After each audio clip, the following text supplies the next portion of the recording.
Oi, pessoal. A gente vai ver aqui agora o nosso primeiro algoritmo quântico. Tá? É um algoritmo chamado de algoritmo de Bernstein-Vazirani. Tá? Ele resolve um problema chamado de problema de Bernstein-Vazirani. Tá? E, assim, esse problema aqui, o problema de Bernstein-Vazirani, ele não é um problema útil na prática. Tá? Pelo menos para mim não me parece ter nenhum tipo de aplicação óbvia de utilidade. Assim, tá?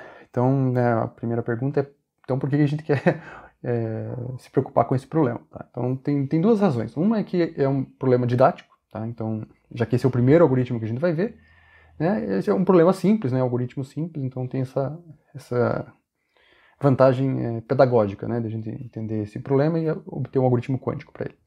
Tá? A segunda é entender que né, por que alguém poderia se preocupar com um problema que não tem utilidade prática, né?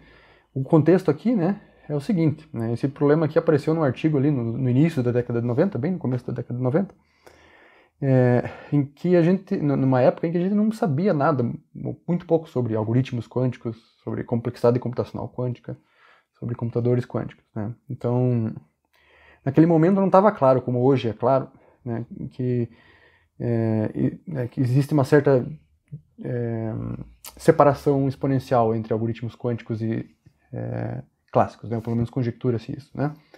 Hoje a gente conhece algoritmos quânticos, né, que são exponencialmente mais eficientes né, do que algoritmos clássicos. Né? E conjectura-se que esse é o caso, né, de que,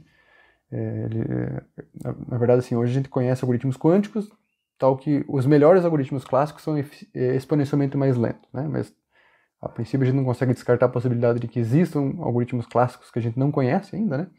Mas conjectura-se que né, esse não é o caso, né? De que realmente existe essa separação exponencial entre a capacidade de computadores quânticos e clássicos, né, para alguns problemas. Mas nessa época não se sabia isso, tá? Então não se sabia muito bem que vantagens poderiam ter algoritmos quânticos em relação a algoritmos clássicos. Né? Então a questão aqui é se pelo menos existia algum problema, né, que algum computador quântico tinha alguma vantagem não trivial, né, para um computador clássico, né? Independente de ser desse problema ser útil ou não. Né? Porque se nem para um problema inútil a gente consegue ter vantagem para um computador quântico, quanto mais né, para algum problema específico, né, útil. Né? Então, se nem para um problema que a gente pode tentar bolar um problema preparado para que o algoritmo quântico seja mais eficiente que o clássico, a gente não conseguisse fazer isso, né, então a gente podia perder as esperanças, né, de que computadores quânticos fossem mais eficientes que clássicos. Né? E, de fato, aqui, né, esses pesquisadores, aí, o Vazirani e o Bernstein, eles encontraram um problema e mostraram, olha, para esse problema aqui, né, a gente consegue resolver o problema né, com um algoritmo quântico com apenas um passo computacional. Tá? A gente vai entender bem o que é esse passo computacional, tem algumas sutilezas aqui, tá? Enquanto que no caso clássico você precisa fazer N passos, né?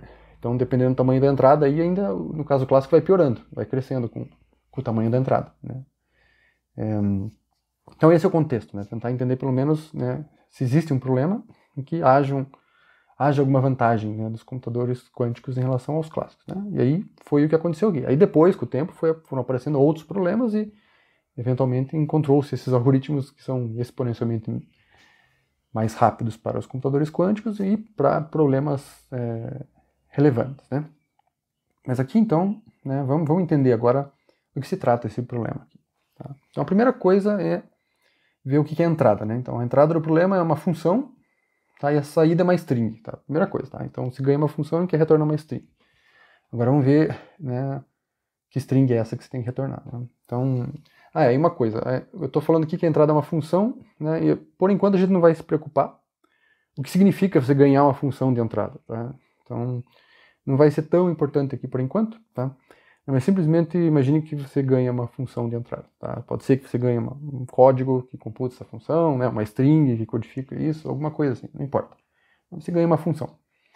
E o que essa função faz? Tá? Isso aqui é uma função que pega uma string x, tá? É uma string de n bits, né? É uma função de 0, 1 a n aqui, né? Ela pega uma string de n bits e retorna um bit, né? E que bit que é esse?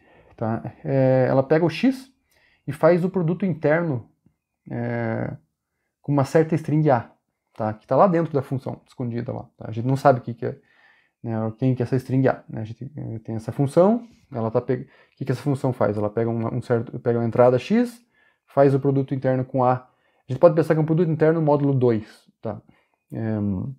Porque ela retorna um bit só de saída, a função, né? O produto interno pode dar um número qualquer, né? Então, para a gente pensar no produto interno de duas strings, pensa que as strings são vetores, tá? Então, seria isso o produto interno de duas strings. No caso aqui, só que aí a gente tem que fazer módulo 2, porque no final eu quero um bit de saída só. Tá? Então, basicamente ela vai retornar 1 se esse produto interno tem paridade ímpar e 0 se ele tem paridade par. Tá? Essa é uma maneira de pensar. Tá? Então ela faz isso. Né? Então, ela ganha uma string x, faz x ponto A mod 2, tá? E retorna esse bit. Então, assim, primeira coisa importante aqui é ver o que é a entrada da função e a saída da função, que é isso, né? Entra uma string e sai um bit. E o que é a entrada do nosso problema e a saída do nosso problema. Tá? Então, a entrada do nosso problema é a função e a saída é essa string secreta que a função usa para fazer esse produto interno mod 2. Né? Então, a entrada é a função e a saída é a string. Outra coisa é a entrada e a saída da função. Tá? A entrada e a saída da função é esse x e esse bit aí. Né? Legal. Então, esse é o problema. Tá? Então, e se a gente quer resolver um problema, a gente tem que saber em que modelo computacional a gente está lidando. Tá? Então, o modelo que a gente está lidando aqui é um modelo chamado de modelo black box, o modelo de caixa preta. Tá? Então, o que é isso? Tá? Isso aqui é um modelo de computação. Tá? Mas o que é um modelo de computação? Né? Então, o modelo de computação digamos, são as premissas computacionais que a gente tem, né? Quais operações a gente pode fazer, como é que a minha entrada está representada, uma string, alguma coisa assim, né? Então, para que a gente possa pensar no que significa um algoritmo, e o que significa o algoritmo ser eficiente ou não eficiente, esse tipo de coisa, para que a gente possa avaliar aqui, analisar o algoritmo, analisar o problema. Então, essas são as premissas, isso é o modelo computacional. Né? Um modelo computacional bem comum, né? O mais comum aí é o modelo de máquina de Turing. O modelo de máquina de Turing, a entrada é uma string, que se assume que essa string vai estar presente na fita da máquina, né? E os passos computacionais são as transições da máquina de Turing, né, para resolver o problema. Né? E aí no final a máquina aceita ou rejeita a string, ou escreve uma string de saída numa outra fita, alguma coisa assim. Tá? Então o modelo mais comum é da máquina de Turing. Né? No modelo black box é um modelo que não é muito bem especificado o que significa, ele pode significar muitas coisas. Tá? Nesse contexto aqui, a gente pode pensar que nesse modelo, é um modelo de máquina de Turing, mas ela tem acesso a uma função, tá? Que não está dentro da máquina de Turing, de certa maneira. Tá? Então, a máquina tem a sua entrada, tem a sua saída, né? Mas como a entrada aqui é uma função, né? Você imagina que essa função não é... Você não coloca ela na string, como uma string na fita da máquina de Turing. Ela simplesmente está no mundo matemático, lá em algum lugar, tá? E a máquina, então é um modelo de máquina de Turing incrementado, né? A máquina ela tem a capacidade de fazer queries nessa função, tá? Ela faz, né, ela pega, sei lá, ela escreve na fita uma certa string, né? Talvez ela tenha uma fita especial que ela escreve uma string e aí ela entra no estado especial que ela faz uma query na função. Daí a função retorna 1 ou 0, né, dependendo do que está naquela fita, da fita de query, né? E aí o retorno da função aparece magicamente em alguma outra fita da máquina de Turing, o bit 0 ou 1, que a função retorna para aquela string. Tá? A gente pode pensar de várias maneiras aqui, como é que a gente formaliza, né, essa possibilidade da máquina de Turing fazer queries numa função, tá? Mas nem é tão relevante aqui. Tá? Se a gente quiser pensar de maneira um pouco mais abstrata, tá? O modelo de black box é o seguinte, você tem uma função que computa alguma coisa, mas você não pode olhar lá dentro da função o que ela está fazendo. Tá? Como se você ganha um código escrito numa linguagem, mas a única coisa que você pode fazer com esse código é dar uma entrada, tá, e ver o que ele responde de saída. Tá? Você não tem acesso ao código em si, ou mesmo a string binária, né, que codifica o código, mesmo criptografado, seja como for, você não tem acesso de maneira alguma à função. Só tem, o máximo que você pode fazer é dar entrada para ela e ver o que ela retorna de saída. Tá? De maneira abstrata, esse é o modelo black box. Tá?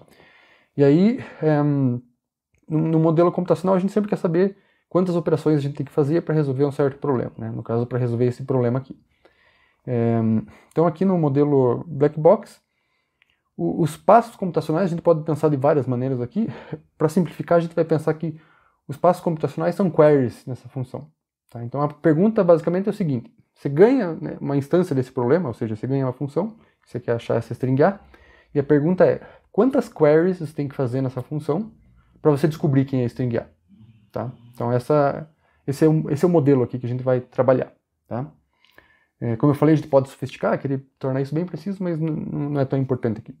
Tá? Então, pergunta aqui, né?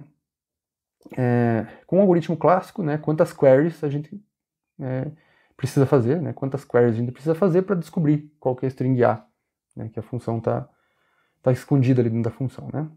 E a outra pergunta é: será que dá para fazer melhor, né, com o algoritmo quântico, né? A resposta é sim, a gente vai ver no próximo slide o algoritmo quântico. Tá? Mas no caso do algoritmo clássico, a gente vai ver aqui nesse slide mesmo. Tá? Então, o algoritmo é simples. Tá? Esses 3 pontos aqui são, né, os 3 passos aqui do algoritmo clássico são esses aqui. Tá? Então, a ideia do algoritmo clássico, antes de ver quem são os 3 passos, é descobrir um bit da string A de cada vez. Tá? Então, você faz uma query para descobrir quem que é o primeiro bit da string A, depois para descobrir qual que é o segundo bit, o terceiro bit, até descobrir o último bit da string A. Tá? Então, né, imagine que a tua função aqui é uma caixa, assim, né, vamos dizer uma caixa aqui, né, e aí ela recebe uma string de entrada, então estão aqui os bits da string de entrada. Né, e ali dentro tem uma certa string A, né, também com a mesma quantidade de bits, né, e sai um bit de saída da função. Tá? Veja o seguinte: já que a saída da função só tem um bit de saída, a gente não consegue descobrir mais do que um bit da string A de cada vez. Né? Se a string A tem n bits, né? Você faz uma query, você consegue, não importa a mágica que você faça, o que você bota na entrada aqui como query, a saída é um bit. Né? Então, você não consegue descobrir mais do que um bit da string A secreta dentro da função com cada query. Né? Então, o melhor que você consegue fazer no caso clássico é simplesmente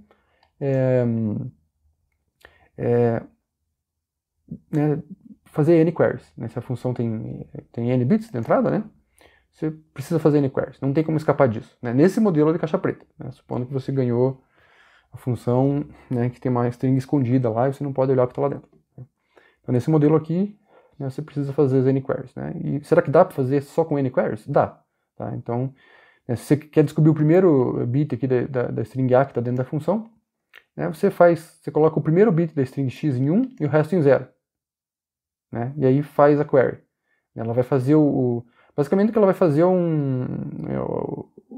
multiplicação do primeiro bit da string x com o primeiro bit da string A e vai ter na saída aqui exatamente o valor desse bit. Né? Porque o resto da string x aqui vai estar em 0. Né? Então, a hora que você faz, né, o produto interno, ele vai valer 0 com o resto da string A. Né? Então, você coloca 1 aqui no primeiro bit da string x, né, e vai sair aqui o primeiro bit da string A na saída. Depois você faz isso, coloca 1 no segundo bit da string x e bota 0 nos demais, né? Bota 0 aqui nos demais. E descobre o segundo bit da string A. Né? Faz isso até descobrir o enésimo bit da string A. Né? Formalmente aqui, né? Seja xi, né, uma string, né, onde xi tem o iésimo bit para 1, né, e os demais em 0. Né? Exatamente isso que eu falei. Né? A x1 é a primeira string que eu vou usar ali, né, que é 1 no primeiro bit e 0 nos demais. Depois a x2 é o segundo bit 1 e o resto em 0. Né? Aí você computa a função, né, bota essa string só com um bit ligado na função f aqui, né, f de xi, né, faz para 1, para 2, até para n, né, e descobre o iésimo bit de A. Né? E é isso, e acabou. Né? Então, uma observação, né, note como cada query pode revelar no máximo um bit, né, da string A. O algoritmo é ótimo, esse modelo. Né? Então aí, está aqui um algoritmo com n passos que resolve o problema, no caso clássico. Tá? Agora vamos ver um algoritmo quântico, que faz isso só com uma query. Tá, e agora um algoritmo quântico para o problema aqui. Né? A gente ganha uma função f e a gente quer descobrir essa string A. E aqui a gente vai dizer que a gente ganha um circuito que computa a função f. Tá? No caso clássico ali eu não especifiquei exatamente o que significa ganhar a função, né? Eu falei que a gente podia imaginar que a máquina de Turing tinha acesso a essa função, né? Eu podia imaginar que eu ganhava um circuito clássico também, né? Eu poderia até imaginar que eu ganhava um circuito quântico, mas eu só tinha a possibilidade de colocar strings clássicas na função. Né? Eu poderia tornar o jogo justo, assim, né? Colocar mais ou menos equivalente, né? Mas o ponto é que a gente está agora com o algoritmo quântico, a gente, né, ganha essa caixinha quântica aqui, né, e a gente não pode só fazer queries clássicas, né, a gente né, esse é o ponto de todo ponto de computação quântica, né. A gente pode colocar estados de entrada para essa função UF aqui, que são sobreposições, né, e é isso que vai dar vantagem para a gente.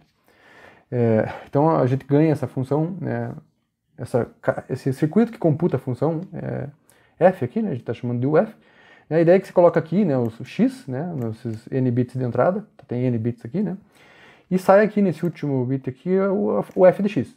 Né, e aqui está saindo o próprio X, né, como a gente já entendeu bem como é que funciona o modelo quântico, né. Então aqui está entrando X, né, e aqui está saindo F de X. E o que vai acontecer é que a gente vai colocar essa entrada em sobreposição de uma maneira inteligente aqui, tá? E olhando assim, de maneira geral, é super simples, né? O que está acontecendo aqui? Só tem uma transformada de Hadamard, daí tem o circuito e tem outra transformada de Hadamard. E a gente mede aqui no final, tá? Então é só isso que está acontecendo. E também está acontecendo o seguinte, eu estou espetando aqui na entrada um monte de zeros, exceto nesse bit aqui, estou colocando menos, tá? Esse bit aqui não é o enésimo mais um bit, né? Veja que esse bit aqui está entrando aqui no último bit da função aqui, né? Então, na verdade, eu estou fazendo um phase kickback. Então, né, explicando de maneira geral o algoritmo, o que eu faço? Eu faço uma transformada de Hadamard em n zeros, né? Ou seja, essencialmente eu coloco crio uma sobreposição de todas as strings de n bits, tá? E aí eu faço uma query com essa sobreposição de entrada na função, né? Só que eu não faço meramente uma query, eu faço um phase kickback, tá? Eu coloco um menos aqui, tá vendo? Então eu faço um phase kickback na minha função aqui, vai sair uma certa saída aqui, e aí eu faço o quê? Faço de novo uma transformada de Hadamard, só que só nos n bits, veja que está passando, esse bit que está passando direto aqui, né? Faço uma transformada de Hadamard aqui e meço. Tá? De alguma maneira mágica aqui, quando eu medir eu vou obter a string A. Tá? O algoritmo quântico faz isso. Tá? Então, né, na saída da transformada de Hadamard, eu tenho de maneira geral, eu tenho uma sobreposição, né, de 2 elevado a n strings clássicas, né? Eu meço, obtenho uma delas, né, com a probabilidade que depende da amplitude na frente de cada string. O que vai acontecer aqui é que nessa saída, a amplitude da string A vai ser 1 e a amplitude de todas as demais strings vai ser 0. Então, se eu medir com probabilidade de 100%, eu obtenho a string A. Tá? Então, não é muito óbvio de por que isso é verdade, tá? Mas isso, a gente vai ver aqui que isso que vai acontecer aqui. Tá? Então, vamos lá.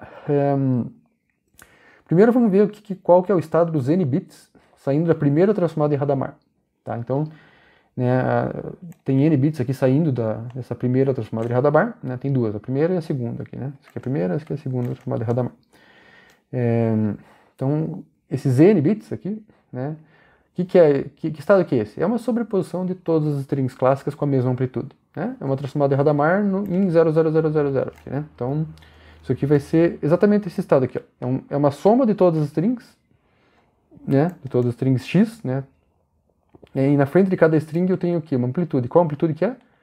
É a mesma amplitude para todo mundo, que é 1 sobre 2 elevado a n sobre 2. Tá? A gente vai começar a se acostumar com esse número aqui, tá? Talvez ainda, nesse momento aqui ainda não está muito, a gente não está muito acostumado ainda, mas sempre que eu tenho n strings, né, e eu quero que todas tenham a mesma amplitude, né, de maneira que se eu medir a probabilidade vai ser o quadrado disso aqui, né, a probabilidade vai ser 1 sobre 2 elevado a n, né, para cada string, né, mas aqui no caso a amplitude vai ser 1 sobre 2 elevado a n sobre 2, né. Então a entrada do meu circuito, a saída da primeira Hadamard e a entrada dos n bits, primeiro bits do circuito é essa aqui, é esse estado aqui, tá?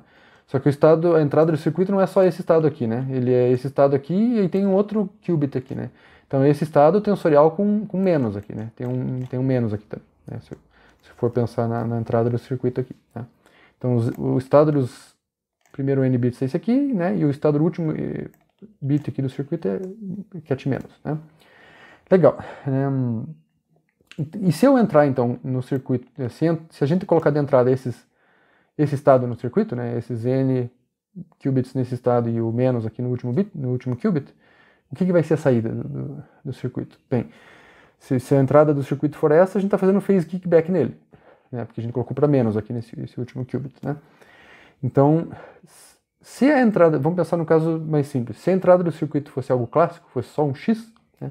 Suponha que eu não tinha esse somatório de um monte de x, fosse só o cat x a entrada do circuito aqui. Tá? O que ia ser a saída com phase kickback? Né? Ia ser tirar o somatório, ia ser só esse pedaço aqui. Ó, né? Ia ser menos 1 elevado a f de x, que é x menos. Tá? Só, para quem não lembra, é só olhar no teorema que a gente provou lá sobre phase kickback. Né? Uma certa string x, né? Se a gente fizesse um phase kickback, a saída do circuito era essa aqui. Né? Porém, a gente não está só com a entrada em x, a gente está colocando todos os possíveis x em paralelo. Né?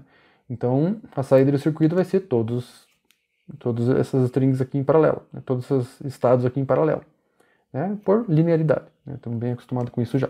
Né? Então, a saída do circuito é isso aqui, 1 sobre 2 elevado a n sobre 2, né? A soma de todos os